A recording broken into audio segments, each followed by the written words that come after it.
അപ്പൂനെ തന്നോട് നേരിട്ട് കണ്ട് സംസാരിച്ചാൽ കൊള്ളാമെന്ന്. എന്നോടോ? എന്നോട് ആ കുട്ടിക്ക് എന്ത് സംസാരിക്കാനാ? വേണ്ട ഡോക്ടർ, എനിക്ക് താല്പര്യമില്ല. അങ്ങനെ ഇഗ്നോർ ചെയ്യേണ്ട ആവശ്യമില്ലെന്നാ എനിക്ക് തോന്നുന്നത്. ആ കുട്ടിക്ക് എന്താണ് പറയേണ്ടതെന്നെങ്കിലും അറിയാലോ. സോ ഒന്ന് കണ്ടേക്കൂ. അങ്ങനൊരു ആവശ്യം പറഞ്ഞപ്പോൾ നമ്മളത് അവഗണിച്ചു എന്ന് വേണ്ടല്ലോ. വേണിപ്പോൾ ഒന്ന് പ്രിപ്പയർഡ് ആയിട്ട് മതി. ആ കുട്ടിയോട് വെയിറ്റ് ചെയ്യാൻ ഞാൻ പറയാം. ഓക്കെ?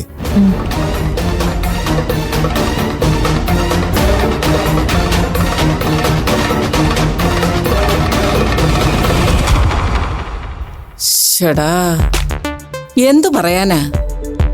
ഈ കൊച്ചെന്താ ഫോൺ എപ്പോഴും ഇങ്ങനെ ഓഫ് ചെയ്ത് വെക്കുന്നേ? പുറം നാട്ടിലായിരുന്നപ്പോ പോട്ടേന്ന് വെക്കാം. ഇതിപ്പോ വീട്ടിൽ വന്ന് കേറിയിട്ട് അതൊന്ന് ഓൺ ചെയ്ത് വെച്ചാലെന്താ പെണ്ണിന്? അമ്മ ആരോടെ ഈ തനിച്ചിരുന്ന് സംസാരിക്കുന്നേ? അതെ, ഇതൊക്കെ പ്രായം കൂടി വരുന്നതിന്റെ ഓരോ ലക്ഷണങ്ങളാണ് കേട്ടോ. ഇനിയിപ്പൊ അതിന്റെ പേരിൽ നിനക്ക് നിന്റെ ഭർത്താവിനും പറഞ്ഞു ചിരിക്കാൻ ഒരു വകയായല്ലോ. ഞാൻ പിറുപിറുത്തതേ പ്രായം ചെന്നതിന്റെ അസ്കിത കൊണ്ടല്ല, നിന്റെ മോടെ കയ്യിലിരിപ്പ് കൊണ്ടാ. എന്റെ അമ്മേ, ഞാനൊരു തമാശ പറഞ്ഞതാ. ഇനി അതിന്റെ പുറകെ പോയി ഇവിടെ ഉള്ളവരെ കുറ്റം പറയാൻ നിക്കണ്ട. അല്ല, മാളു എന്ത് ചെയ്തു അമ്മ പറയുന്നേ? അവളെന്തിനാ നാട്ടിൽ വന്നതിന് ശേഷം ഫോൺ ഇങ്ങനെ ഓഫ് ചെയ്ത് വെച്ചേക്കുന്നത്? വന്നിട്ട് ഇങ്ങോട്ടൊന്ന് വിളിച്ചതേ ഇല്ല. പോട്ടെ, അങ്ങോട്ട് വിളിച്ച കാര്യം എന്താന്ന് അന്വേഷിക്കാന്ന് വെച്ചാ അതിനൊരു വഴിയില്ലല്ലോ. അതവള് മനഃപൂർവ്വം ചെയ്തൊന്നും ആയിരിക്കില്ല അമ്മേ. ചിലപ്പോ അവളുടെ ഫോൺ കംപ്ലൈന്റ് ആയിട്ടുണ്ടാവും. അതാവും വിളിച്ചാ കിട്ടാത്തത്. അമ്മയ്ക്ക് അവളോട് എന്തെങ്കിലും ചോദിക്കാനുണ്ടെങ്കിൽ ജോബിന്റെ ഫോണിൽ വിളിച്ചാ പോരെ? അതൊക്കെ മതി. എന്നാലും മാളുവിനോട് സംസാരിക്കുന്നത് പോലെ സ്വാതന്ത്ര്യത്തോടെ 4 വർത്താനം പറയാൻ പറ്റില്ലല്ലോ. മാത്രല്ല, ആ ചെറുക്കനാണെങ്കിൽ ഒന്നും അങ്ങോട്ട് വിട്ടു പറയത്തൂല്ല. നമ്മൾ എന്തെങ്കിലും ചോദിച്ചതിന് അലക്കി തേച്ചുള്ള ഉത്തരം. എനിക്കാണെങ്കിൽ ഇങ്ങനെ ശ്വാസം പിടിച്ചിരുന്ന് സംസാരിക്കുന്നതേ ഇഷ്ടമില്ലാത്ത ഏർപ്പാടാ. എന്നാ പിന്നെ അമ്മ ഒരു കാര്യം ചെയ്യും. ഇവിടെ ഇരുന്ന് ഫോണിൽ കുത്തി മെനക്കെടാതെ നേരെ ടീച്ചറുടെ വീട്ടിലേക്ക് അങ്ങ് ചെല്ല്.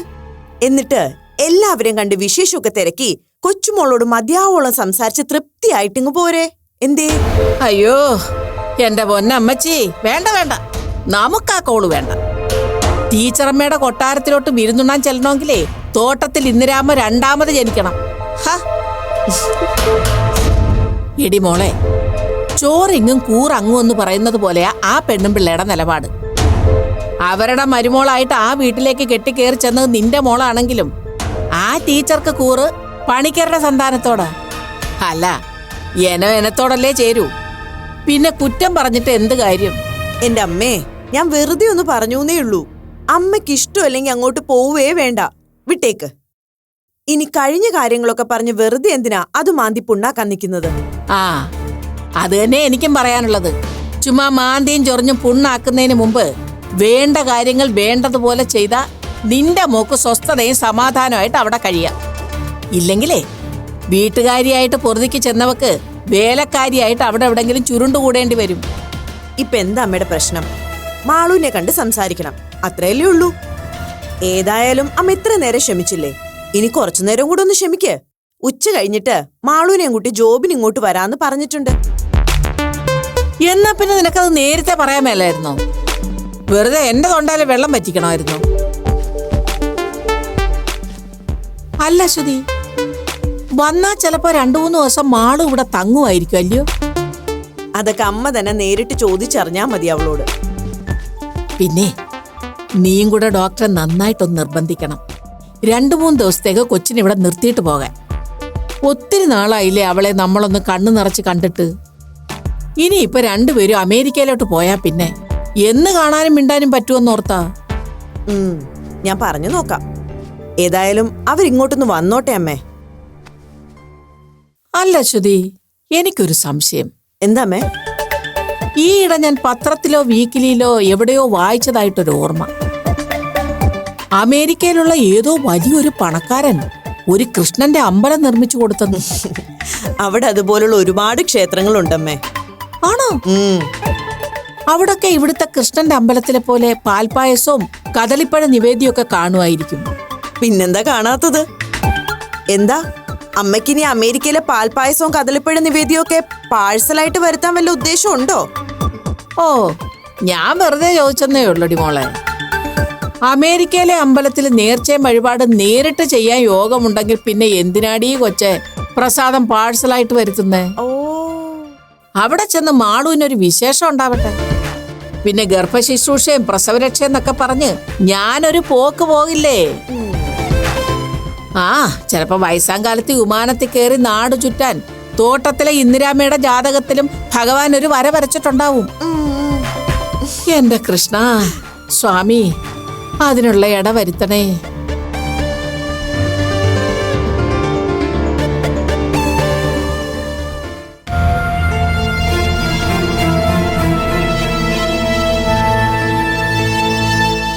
ഹലോ മാഡം, ഞാൻ അപ്പു, വിജയ് പണിക്കരുടെ മകനാണ്. രേണുക. എനിക്കറിയാം, അച്ഛൻ ഈ പേരിൽ ഇങ്ങനൊരു കൂട്ടുകാരി ഇവിടെ ഉണ്ടെന്ന് അമ്മ പറഞ്ഞിട്ടുണ്ട്. അന്ന് ആതിരയോടൊപ്പം ഇവിടെ വന്നപ്പോ അത് നേരിട്ട് കണ്ട് ബോധ്യപ്പെടുകയും ചെയ്തു. മാഡം ഇടയ്ക്കിടയ്ക്ക് ഇവിടെ വരാറുണ്ടല്ലേ? ഉണ്ട്. അതെന്താ അങ്ങനെ? അസുഖം പൂർണ്ണമായിട്ടും മാറാത്തത് കൊണ്ടാണോ അതോ? ഇതുപോലൊരു സ്ഥലം വെറുതെ സന്ദർശിച്ചിട്ട് പോകാൻ എനിക്കങ്ങനെ പ്രത്യേകിച്ച് കമ്മിറ്റ്മെന്റ്സ് ഉള്ളവരാരും ഇവിടെ ഇല്ല. സോറി, ഞാൻ മാഡത്തിനെ ദേഷ്യം പിടിപ്പിക്കാൻ വേണ്ടി ചോദിച്ചതല്ല. മാഡം കുറച്ച് തവണകളായി ഇവിടെ വരുന്നുണ്ടെന്ന് ഡോക്ടർ പറഞ്ഞു. അത് എന്തുകൊണ്ടാന്ന് അറിയാനുള്ളൊരു ക്യൂരിയോസിറ്റി കൊണ്ട് ചോദിച്ചതാ. എന്റെ ചോദ്യം മാഡത്തിന് ഇഷ്ടമായില്ലെങ്കിൽ ക്ഷമിച്ചേക്ക്. അപ്പു സോറി പറയേണ്ട ആവശ്യമില്ല. ഞാൻ കുട്ടിയുടെ ചോദ്യത്തിനുള്ള മറുപടി പറഞ്ഞു എന്നേ ഉള്ളൂ. മാഡം 2 ദിവസത്തിനുള്ളിൽ ഇവിടുന്ന് മടങ്ങുമെന്ന് ഡോക്ടർ പറഞ്ഞു, ശരിയാണോ? ആ, അങ്ങനെ ആലോചിക്കുന്നു. എന്താ പെട്ടെന്ന് അങ്ങനെ ഒരു തീരുമാനം? ഈ ചോദ്യത്തിന് നേരത്തെ പറഞ്ഞ ഉത്തരമേ എന്റെ പക്കലുള്ളൂ. എന്റെ പ്രോബ്ലം ഏകദേശം പരിഹരിച്ചു എന്നൊരു തോന്നലുണ്ടായാൽ പിന്നെ ഇങ്ങനൊരു സ്ഥലത്ത് അധികം കണ്ടിന്യൂ ചെയ്യേണ്ട കാര്യമില്ലല്ലോ. Direct to the matter. ഞാനൊരു ക്വസ്റ്റ്യൻ ചോദിച്ചോട്ടെ മാഡം? ഇവിടുന്ന് പോകുന്നതിൽ, ഐ മീൻ മാഡത്തിന് ഇവിടുന്ന് കിട്ടിയ സുഹൃത്തിനെ പിരിയുന്നതിൽ വിഷമം തോന്നുന്നില്ലേ? ഈ ചോദ്യത്തിനുള്ള ഉത്തരവും നേരത്തെ പറഞ്ഞതുമായിട്ട് കൂട്ടിക്കുഴയ്ക്കണ്ട. അല്ലാതെ ജെന്യൂൻ ആയിട്ടൊരു ഉത്തരവാണ് എനിക്ക് വേണ്ടത്. ഞാൻ കുട്ടിയോട് തിരിച്ചൊരു ചോദ്യം ചോദിക്കട്ടെ? ഒരു പെൺകുട്ടിയിൽ നിന്ന് ആൺകുട്ടിയിലേക്കുള്ള മാറ്റം തന്റെ വീട്ടുകാരെ വല്ലാതെ വിഷമിപ്പിക്കുമെന്ന് അപ്പനറിയായിരുന്നില്ലേ? എന്താ, എന്റെ ചോദ്യം മനസ്സിലായില്ലേ? യെസ്, മനസ്സിലായി. എന്റെ ആ തീരുമാനം ഫാമിലിയിലുള്ളവരെ വല്ലാതെ വിഷമിപ്പിക്കുമെന്ന് എനിക്കറിയായിരുന്നു. എന്നിട്ടും കുട്ടിക്ക് ഇയാളുടെ തീരുമാനത്തിൽ നിന്നും പിന്മാറാൻ തോന്നിയിട്ടില്ലല്ലോ, അല്ലേ? ഇപ്പൊ മാഡത്തിന്റെ ആൻസർ കറക്റ്റായിട്ട് എനിക്ക് മനസ്സിലായി. ഇവിടുന്ന് പോകുന്നത്, അതായത് VP പിരിയുന്നത് വിഷമുള്ള കാര്യം തന്നെയാണ്. പക്ഷെ പോവാതിരിക്കാൻ പറ്റില്ലെന്ന് അതല്ലേ മാഡം ഉദ്ദേശിച്ചത്? എങ്കിൽ പിന്നെ ഇത്രയും വളഞ്ഞു ചുറ്റാതെ നേരെ അങ്ങ് പറഞ്ഞാൽ മതിയായിരുന്നല്ലോ. നോക്കൂ കുട്ടി, വളഞ്ഞു ചുറ്റി തുടങ്ങിയത് ഞാനല്ല. അപ്പൂൻ ഇതല്ലാതെ വേറെ എന്തോ ഒന്നാണ് എന്നോട് ചോദിക്കാനുള്ളത്. അതെന്താണെന്ന് ചോദിക്കാതെ പിന്നെന്തിനിങ്ങനെ ഒളിച്ചു കളിക്കുന്നു? ഇനി പറ, അപ്പൂൻ എന്താ എന്നിൽ നിന്നറിയാനുള്ളത്? ശരിയാണ്, ഒരു സ്ത്രീയുടെ മുഖത്ത് നോക്കി എന്റെ അച്ഛനും നിങ്ങളും തമ്മിലുള്ള ഫ്രണ്ട്ഷിപ്പിന്റെ ഗ്രാഫ് ചോദിക്കുന്നത് അത്ര സുഖമുള്ള ഏർപ്പാടല്ലെന്ന് നന്നായിട്ട് അറിയാവുന്നതുകൊണ്ട് നേരിട്ട് ചോദിക്കാൻ മടിച്ചത്. മാഡമായിട്ട് ആ ഒരു ജാള്യത മാറ്റി തന്നതുകൊണ്ട് ഇനിയിപ്പോ പ്രശ്നമില്ല. വെറുമൊരു ഫ്രണ്ട്ഷിപ്പിനപ്പുറം മറ്റെന്തെങ്കിലും തരത്തിലുള്ള ഒരു വളർച്ച ഞാനും വിജയ് പണിക്കരും തമ്മിലുള്ള സൗഹൃദത്തിനുണ്ടോ എന്ന് അപ്പൂനറിയണം. അത്രയല്ലേ ഉള്ളൂ. ആ മനുഷ്യനോട് എനിക്കൊരടുപ്പം തോന്നാനുള്ള കാരണവും ഒരുപക്ഷെ അമ്മ പറഞ്ഞ് കുട്ടി അറിഞ്ഞിട്ടുണ്ടാവും എന്ന് കരുതുന്നു. എങ്കിൽ കേട്ടോ, പൂർവകാമുകന്റെ രൂപസാദൃശ്യമുള്ള ഒരാളെ കണ്ടപ്പോഴുള്ള എടുത്തുചാട്ടമല്ല ഞാനും കുട്ടിയുടെ അച്ഛനും തമ്മിലുള്ള ബന്ധത്തിന്റെ ആധാരം. അത് ആ മനുഷ്യനെ ശ്രദ്ധിക്കാനുണ്ടായ ഒരു കാരണം മാത്രമാണ്. അയാളെയും അയാളുടെ ഭാര്യയും ഇവിടെ വച്ച് കണ്ടപ്പോ എന്താണ് ആ വ്യക്തിയുടെ മനസ്സ് പതറിപ്പോകാനുള്ള കാരണം എന്നറിയാനുള്ള ഒരാകാംക്ഷ. ഡോക്ടറോട് അയാളെക്കുറിച്ച് അന്വേഷിച്ചു. കഥകൾ അറിഞ്ഞപ്പോഴുണ്ടായ സിമ്പതി, അല്ലെങ്കിൽ ഒരു എമ്പതി. രണ്ടുപേരും ഒരേ തൂവൽ പക്ഷികളാണല്ലോ എന്നൊരു തിരിച്ചറിവും സ്നേഹവും. ഒരാളോട് അടുപ്പം തോന്നാൻ ഇത്രയൊക്കെ ധാരാളമല്ലേ അപ്പു? അപ്പോഴാണ് ഡോക്ടറിനോട് കുട്ടിയുടെ അച്ഛനു വേണ്ടി കുറച്ച് സഹായങ്ങൾ ആവശ്യപ്പെട്ടത്. സന്തോഷത്തോടെ ഞാനത് ഏറ്റെടുത്തു. എന്റെ അറിവ് ശരിയാണെങ്കിൽ എനിക്ക് വേണ്ടി ഡോക്ടർ അപ്പുവിന്റെ അമ്മയോടും ഇങ്ങനെ ചില സഹായങ്ങൾ ആവശ്യപ്പെട്ടിട്ടുണ്ട്. അതിൽ തെറ്റായിട്ടൊന്നുമില്ലെന്ന് ഞാൻ വിശ്വസിക്കുന്നു. മാഡം, നിങ്ങളും VPയും തമ്മിലുള്ള സൗഹൃദത്തിന്റെ ഉദ്ദേശശുദ്ധിയൊന്നും ഞാൻ ചോദ്യം ചെയ്യുന്നില്ല. പ്രത്യേകിച്ചും അതിനെക്കുറിച്ച് ഡോക്ടർ എന്നോടെല്ലാം ബ്രീഫ് ചെയ്ത സാഹചര്യത്തിൽ. ഒറ്റ കാര്യമേ എനിക്ക് മാഡത്തോട് പറയാനുള്ളൂ. ഇവിടുന്ന് മടങ്ങുമ്പോൾ VPക്കും ആ മനുഷ്യനെ കുറിച്ചുള്ള ഓർമ്മകൾക്കും നിങ്ങളുടെ മനസ്സിൽ സ്ഥാനമൊന്നും ഇല്ലായിരിക്കും. പക്ഷേ VPയെ സംബന്ധിച്ച് അതങ്ങനെയല്ല. ഒരിക്കലും തുടച്ചു മാറ്റാൻ പറ്റാത്തൊരു ചിത്രമായി അത് ആ മനസ്സിൽ തുടരും. പിന്നെ അത് ഒരിക്കലും ഉണങ്ങാത്തൊരു മുറിവായി അവിടെ അവശേഷിക്കുകയും ചെയ്യും. ആ മുറിവ് VPയേക്കാൾ കൂടുതൽ വേദനിപ്പിക്കുന്നത് എന്റെ പാവം അമ്മയായിരിക്കും. എന്നെയും VPയെയും കുറിച്ച് ഓർത്ത് ഇതിനകം തന്നെ ആ സാധു സ്ത്രീ ഒരുപാട് സങ്കടപ്പെട്ടിട്ടുണ്ട്. ഒരുപാട് സഹിക്കുകയും അപമാനിതയാവുകയും ചെയ്തിട്ടുണ്ട്. ഇനി മറ്റൊരാൾ കൂടി കാരണം ആ പാവത്തിന്റെ മനസ്സ് വിഷമിക്കാൻ ഇടയാവരുത്. അങ്ങനെയുള്ള ഒന്നും നിങ്ങളുടെ സൗഹൃദത്തിൽ അവശേഷിക്കരുത്. Please, it's my request. Madam, excuse me, ഞാൻ ഉദ്ദേശിച്ചത്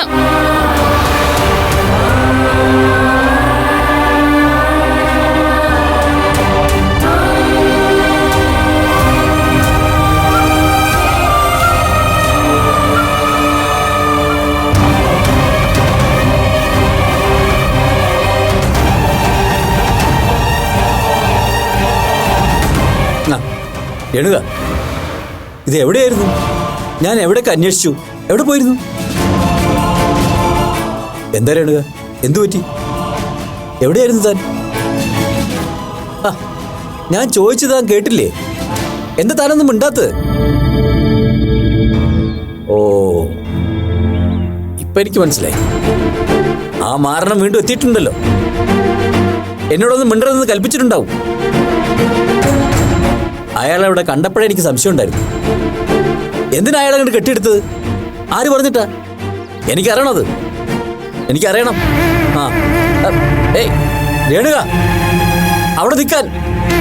ടീച്ചറെ, പൊക്കോ പൊക്കോ. എനിക്കാരും വേണ്ട, ആരുടെയും കൂട്ടും വേണ്ട. എനിക്കറിയാം ഇതെല്ലാം ആരുടെ ബുദ്ധിയാണെന്ന്. തീർത്തു തരുന്നുണ്ട് ഞാൻ.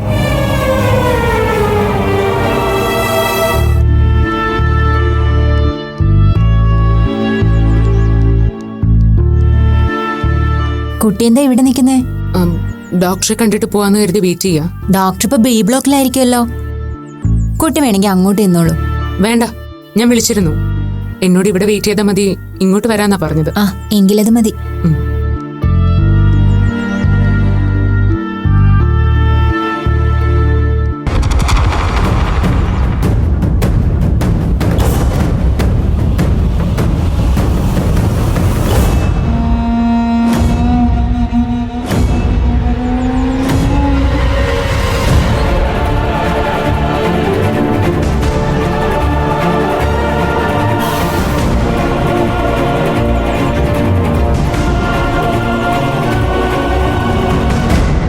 എന്താ എന്താ നിനക്ക് വേണ്ടത്?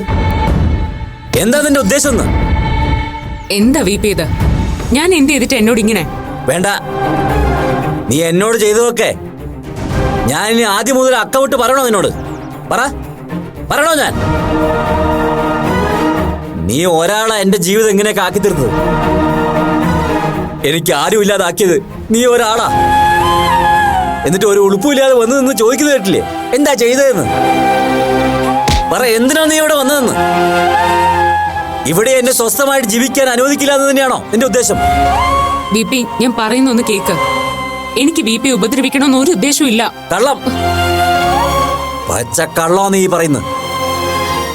എന്റെ ജീവിതം നശിപ്പിക്കണമെന്ന് ശപഥം ചെയ്തെടുത്ത ജന്മാ നീ. എനിക്ക് വേണ്ടപ്പെട്ടവരല്ല എന്നിൽ നിന്ന് അകറ്റുന്ന ദ്രോഹി. ആദ്യം നീ എന്റെ മോളെ ഇല്ലാതാക്കി, പിന്നെ എന്റെ ഭാര്യ എന്നിൽ നിന്ന് അകറ്റി. ഇപ്പൊ നീ എന്റെ ഫ്രണ്ടിനെ കൂടി എന്നോട് മിണ്ടാതാക്കിയല്ലേ? ഇനി നിന്നെ ഞാൻ വെറുതെ വിടുന്ന പ്രശ്നം. നിന്റെ ശല്യം ഞാൻ ഇന്നത്തോടെ തീർക്കും. ഇനി എന്നെ ഉപദ്രവിക്കാൻ ഈ ഭൂമിക്ക് മുകളിൽ നീ ഉണ്ടാവരുത്.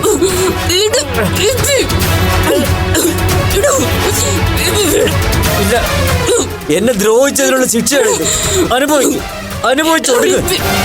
ചത്താൽ തീരുമല്ലോ നിന്നെ കൊണ്ടുള്ള ശല്യം. തീരട്ടെ, തീരണം നീ. ഇനി നിന്നെ പേടിച്ച് ജീവിക്കേണ്ടി വരരുത് എനിക്ക്.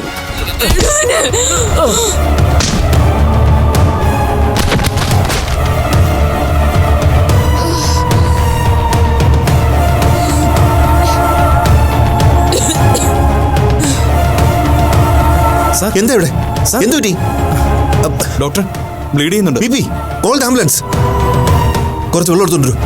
B P, B P, B P, B P.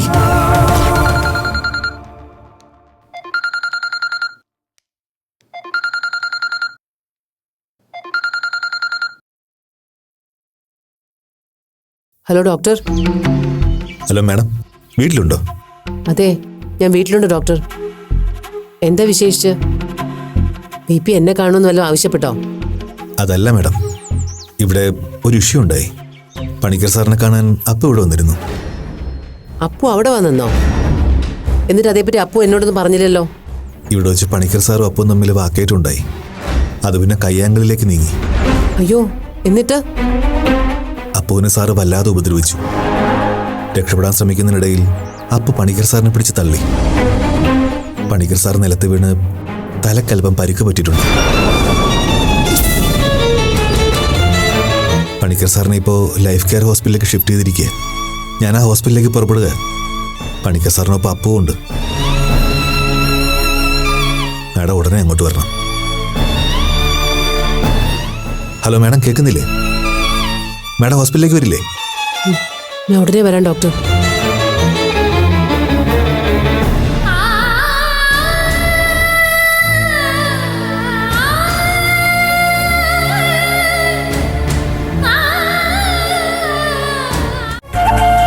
ഞാൻ ഡോക്ടർ വിജയമോഹനുമായി ഫോണിൽ സംസാരിച്ചു.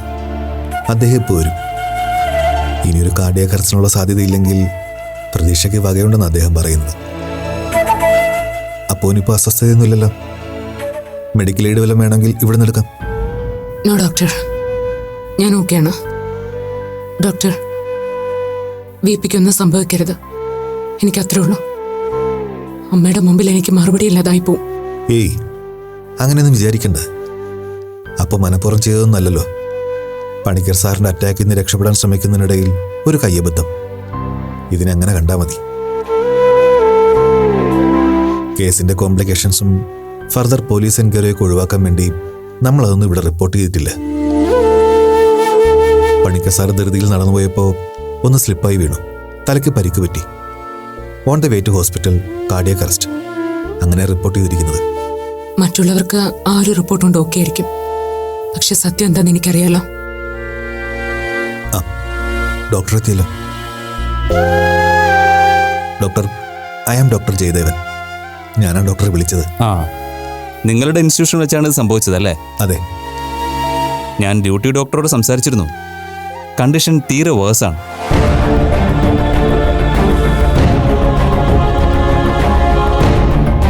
ഈ സ്ഥിതിയിൽ മറ്റൊന്നും ചെയ്യാൻ പറ്റില്ല. ഞാൻ പറഞ്ഞല്ലോ, ഇനിയൊരു അറസ്റ്റ് ഉണ്ടാകാതിരിക്കാനാണ് ഞങ്ങൾ മാക്സിമം ശ്രമിക്കുന്നത്. പേഷ്യൻറ്റിൻ്റെ റിലേറ്റീവ്സ് ആരെങ്കിലും? ഉണ്ട് സർ, മകനുണ്ട്. വൈഫ് ഉടനെ എത്തും. നമുക്ക് മാക്സിമം നോക്കാം. ചിലപ്പോൾ വെന്റിലേറ്ററിലേക്ക് ഷിഫ്റ്റ് ചെയ്യേണ്ടി വരും. മാക്സിമം ട്രൈ ചെയ്യാന്ന് ഡോക്ടർ പറഞ്ഞല്ലോ. നമുക്ക് നോക്കാം. അമ്മ വിളിച്ചിരുന്നു. ഉടനെ എത്തും. ഹലോ, ഇല്ല ഹോസ്പിറ്റലില്ല. ഞാൻ എത്താൻ വൈകും. നോ നോ നോ, ഒന്നും പറയാറായിട്ടില്ല. ശരി, ഞാൻ വിളിക്കാം.